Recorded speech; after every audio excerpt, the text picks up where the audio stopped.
Welcome to the late IHP show with your 5D mystic, ready to chit chat about our lovely life partners and relationships when you have the capacity to be you without fear. And so for me, for example, with mysticism and polyamory and clairs and channeling and everything that I do as an entrepreneur, traveling as well, it's a lot, right? It's a lot. Some people will say that it's too much. I'll say not really. Not for an actual man, like an actual woman.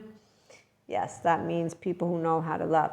So you can love only when you're loving unconditionally. We have flaws, imperfections. We all will be able to get on each other's nerves, but the reality is you laugh about it.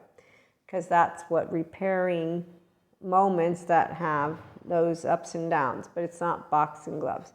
So the people talk about relationships as if it's boxing gloves. It's almost as if they think that they have to have struggle.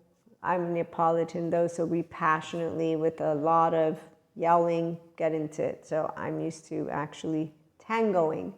And in fact, it's a tango when you have interactions with your twin flames, soulmates, not saga or drama. Now, the part about the reason why those 4D collective individuals have drama, saga, and torture is because they don't own their mind, the divine masculine, and their divine feminine, the body. They also apparently don't own their brain, the left mode, chit-chatter, and the right. What I mean is they don't know how to wield their integration of the brain capacity and their restorative embodiment self-aware capacity. So they're not able to be mentally and emotionally aware enough to say, wow, I don't need to use the part of my brain that gets addicted to when rejection happens, that is used for cocaine. And I forget, this is an anthropologist lady who she did a study on rejection. She's saying how love doesn't just disappear, which duh. I mean, I love all of my people from my past, my boyfriends that were from my younger years to the ones I dated, even younger years to my twin flames and then my soulmates. So they're all loved. That's why polyamory. We don't have a jealous streak. The solo poly though, we don't do relationship hierarchy also, and we have relationship anarchy. It's basically all people have a name. We use their name. And life partners, oh, let's go back. So they say, hey, excuse me, miss or Mr. or Ms. or if there's another one, I don't know of those ones yet. I'm sure there is, isn't there? Let me know.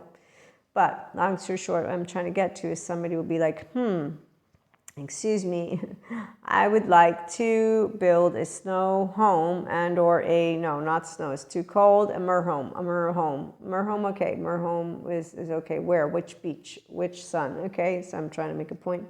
Okay, and here's where what gets even more beautiful when people are able to be their self without fear. So this is called being a functional adult. It's also called growing up. So I have people that I've known, they've been together since they were teenagers, yes. And they went through their little bit of crises and they decided to stick it through and they are happily ever after, yes. So some people don't believe in happily ever after. That's unfortunate for them because what you believe comes true. And so, you know, that's the part where I try to tell people, don't forget, you manifest and you're neuroplastic agent of choice. It's only imagination. We all have it. It's called, you have neuroplasticity. Your brain is an embodied brain. It is neutral, so what you feed it bad, it'll think bad. You feed it good, it'll think good. And yes, there's toxic positivity because that means that people are hiding their emotions, like there's toxic negativity. And so in either way, toxicity you can remove because you're the owner, again, of the brain, the mind, and the body. You can't get home to your 3-year-old and I find it hard to believe. No, it's something that you will find it easy to believe because IHP is all about the self-aware, accountable, and emotionally regulating person. Okay, so our life partners, they accept who they are with their flaws and imperfections. We do too, and that's why being yourself without fear is easy. And so your relationships, they go sky high like tango. That's it. So passionately dancing, no splinters or ruptures to the extent of you actually having to shut down. Now, can there be those things you do hear about the twin flames? Yes, there's a good coach. I like him a lot. And I do notice that the way he tells you what it is and how to work through it, it is something that can support you not only with the journey, but also your spiritually awakening journey. And as he will share, you don't lose people. You are a person who is expanding, and you're on a journey to become more of the spirituality process that you are. Okay, so I'm of a whole different caliber. I'm here to say we're humans. And we are a spiritual process because we're in a body, meaning that you're always expanding. So the reality is I have a whole 3-year-old heart. I love to engage with people, which is why with Twin Flames, there is no saga. Oh, and my brain is mine. So I wasn't addicted to anyone. Oh, and when clairs expand, you know it's happening. Yeah, now, here's the kicker. As you're experiencing it and living it, you already know, I know some things, but I don't know all things. And so with my twin flames, I knew some things, but I didn't know all things. The ones who surprise you the most are the soulmates, because they get to turn your head and you can see things. You're like, wow, you're helping me see a whole bigger rainbow. This is amazing. And they bring back to you pieces that are yours, that you were basically using in other situations. And therefore, like, I got a nice heart made of rainbow colors, really pretty, right here. It got right here. And that story is fabulous. And I'm not joking. I'm not chicking with you. Okay, I'm not shitting with you. So long story short, when you're able to be who you are, you will know open-heartedly that even vulnerability is something beautiful, because you get to share very much those raw and naked moments together, and sometimes naked, and sometimes no, it's just a raw, down to earth, right, from the heart. And those are moments that are really beautiful, because when you get to share with a person that, which is the depths of you, it's a big gift. It's a big gift. And when people are healing from their trauma, their childhood trauma, it's an even bigger gift when they find that you are a safe haven, secure base. Now, what's really beautiful is that in 2024, anyone who wants to get a hold of their lens, so the personality disorders, they're not fixed in stone. We have so many beautiful attachment trauma researchers and therapists out there supporting those who are authentically healing from narcissism and borderline, sociopathy, psychopathy. And when I say healing, what I mean is they are supporting them with the mindset to get out of the maladaptive child behavior patterns and or adaptive child behavior patterns, to not think of it as a pathology. So the good therapist will say, you're not a pathology.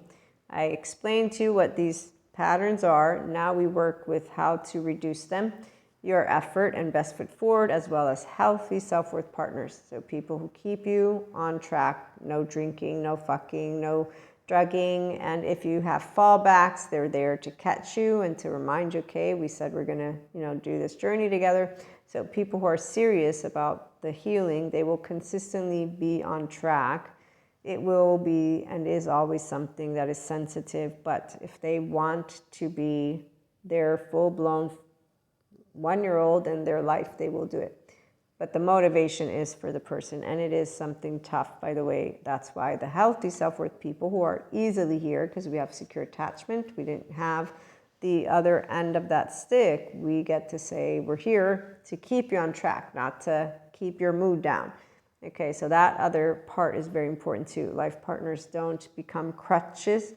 Expanding consciousness is what the 5D mystics, and here at IHP, it's about infinite higher human consciousness, potential experiences, not finite, infinite.